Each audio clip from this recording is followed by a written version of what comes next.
ليستر سيتي يا جماعه قصه الصعود بعد ما كانوا غلابه ويا دوبك نقعد في الدوري وبتاع، وصلوا وعدوا وكسبوا الدوري وبهروا العالم ودخلوا الشامبيونز ليج ومش عارف ايه وبتاع.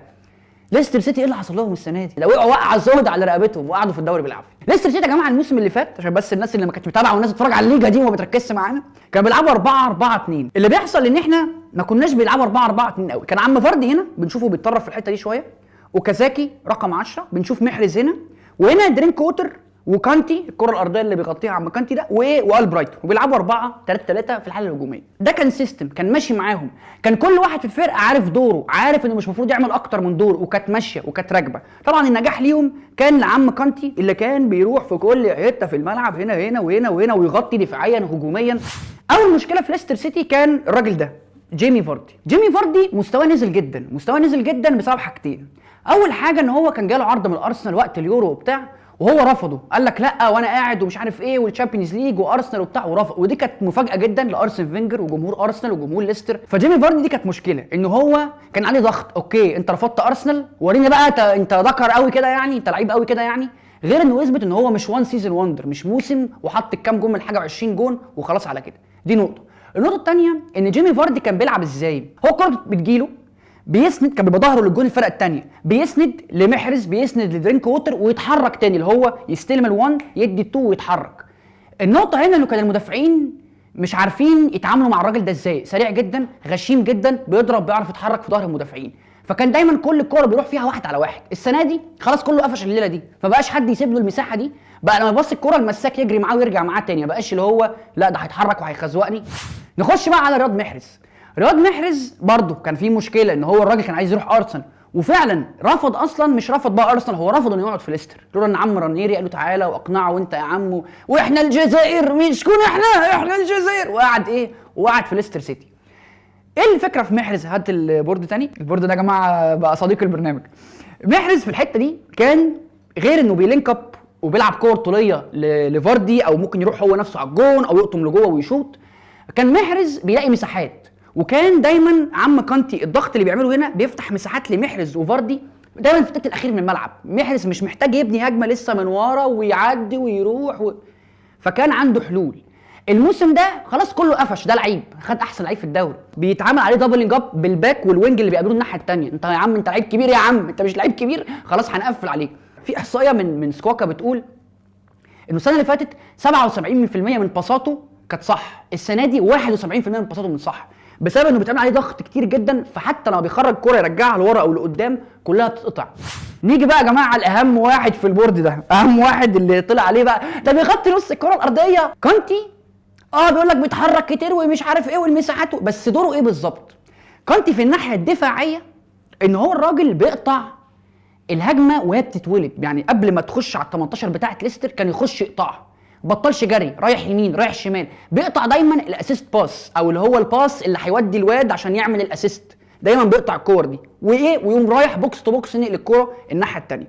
دور كانتي غير كده الهجومي، قلنا في الضغط العالي في الحته دي، فكان دايما بيكسب الكوره في اقرب مكان للجون الثاني وبيكسبها وعلى طول، هو عارف انه ما عندوش كوره قوي فيقوم باصيها على طول لمحرز فاردي، روحوا انتوا وكلوا عيش. كانتي يا جماعه الموسم اللي فات عامل 156 انترسبشن، عامل 156 انترسبشن مع النادي، مساهم في 70% من الكور المسدده لليستر سيتي، وهو كان اكتر لعيب في الدوري في تاريخ الدوري عامل انترسبشنز.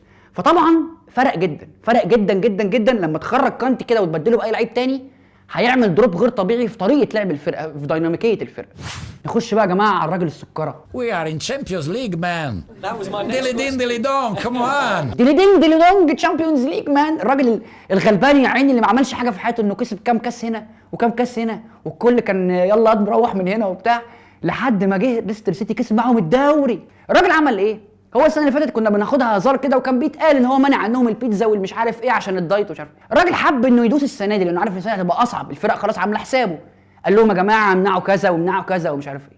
كبار الفرقه بقى ويس مورجن، البرايتون، شمايكل، فاردي، يا عم ده انت فاكر نفسك مين؟ ده احنا اللي عاملينك، ده هو اللي عامل لكم يا ولاد ده هو اللي عامل النادي بتاعكم قيمه وعمل لكم اسم اصلا.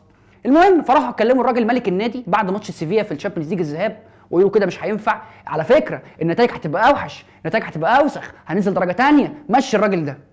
ولما مشي الراجل وجه كريك شكسبير المساعد بتاعه، سبحان الله سبحان الله، فجاه اللعيبه دبت فيهم الروح تاني. بقى عم فاردي بقى رايح بيجي جوان هنا وهنا، فجاه استرجلوا عدوا من دور ال 16 دخلوا دور الثمانيه، عملوا ماتش ذهاب حلو قدام اتلتيكو وقعدوا في الدوري في الاخر.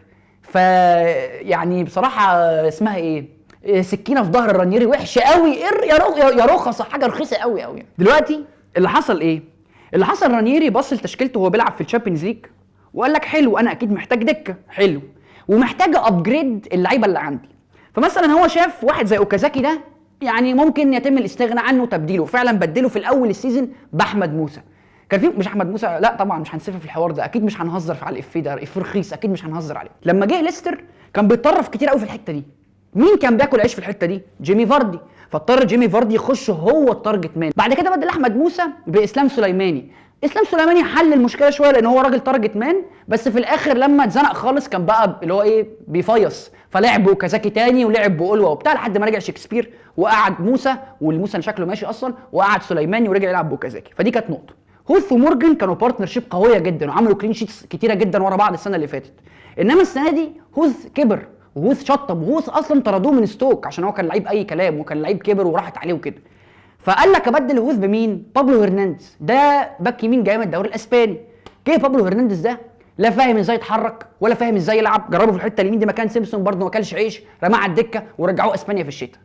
نيجي يا جماعه بقى لاهم لعيب في ال11 دول، قلنا مين؟ انجولو كانتي. ده مش حاول يبدله بلعيب، ده بدله باربع لعيبه. بدله بمين؟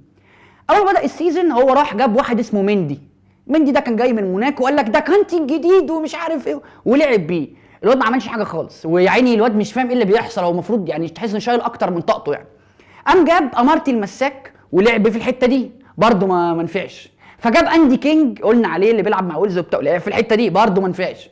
قام راح في الشوطه جاب انديدي ده لعب شويه وفضل يلعب مع شكسبير لحد دلوقتي ويمكن هو احسنهم. طب واحد يقول لي طب يا عم في الشامبيونز ليج ما عملوش كده ليه؟ ما وقعوش الوقعه دي ليه؟ اقول لك في الشامبيونز ليج الفرق الثانيه هتهاجمك عادي، بتلعب سيفيا، بتلعب اتلتيكو مدريد، بتلعب تعالى يا عم انت مين، تعالى ليستر سيتي اهلا وسهلا هنلعبك وهنروح عليك وهنهاجمك. فكان ده بيسيب مساحات لليستر، وده يا جماعه كان اللغز اللي فضل الناس وميدو يعني حلق شعره على الفاضي وقال لك ليستر سيتي ومش او ليستر سيتي وقعوا. دلوقتي هم كانوا هيهبطوا، فضلوا قاعدين في الدوري. هنشوف مين اللي هيجي، ممكن يجي روبرتو مانشيني، ممكن يجي يرجعوا نايجل بيرسون اللي مسكهم، هنشوف ايه اللي هيحصل. بس الاكيد طبعا انه الرايز بتاع ليستر سيتي والفول بتاع ليستر سيتي حاجه حصلت بسرعه جدا في وقت قصير جدا. فكرونا ببلاك بيرن لما كسبوا الدوري والسنه اللي بعدها هينزلوا درجه ثانيه.